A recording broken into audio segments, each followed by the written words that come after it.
Selon bon nombre d'histoires rapportées par des bûcherons de l'Abitibi, il y aurait dans les forêts du nord du Québec des arbres ayant la particularité de saigner lorsqu'ils sont frappés d'un coup de hache. De ces entrailles s'écoulerait un liquide épais et visqueux qui s'apparente au plasma humain. L'histoire la plus étrange à ce sujet est celle d'un homme qui fut engagé dans un camp de bûcherons situé bien au nord de la Sarre. L'énergumène, qui préférait de loin boire du rhum plutôt que travailler, prenait plaisir à blesser les arbres inutilement et à tendre des pièges aux animaux.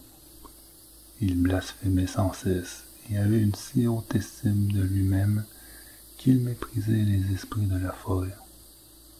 Un jour qu'il coupait du bois dans une cédrière, ses compagnons l'entendirent hurler comme un coret que l'on égorge. Ils accoururent et assistèrent alors à un combat insolite entre les détestables bûcherons et un être invisible.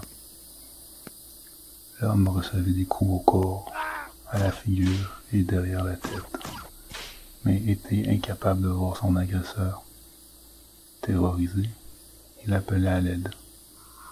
Une force invisible empêcha les autres bûcherons de s'approcher de la cédrière. Après quelques minutes de cette bataille surnaturelle, les arbres se penchèrent sur le malheureux et les branches l'étranglèrent devant ses camarades ahuris. C'est alors que du sang se mit à couler sur le tronc de tous les arbres de la forêt, semant une grande panique parmi les témoins. Des lapins apeurés, tous déguerpirent, abandonnant le camp. On raconte que plus aucun bûcheron ne revenait jamais dans les parages, ce qui permit à cette partie de la forêt de croître en paix pendant de nombreuses années.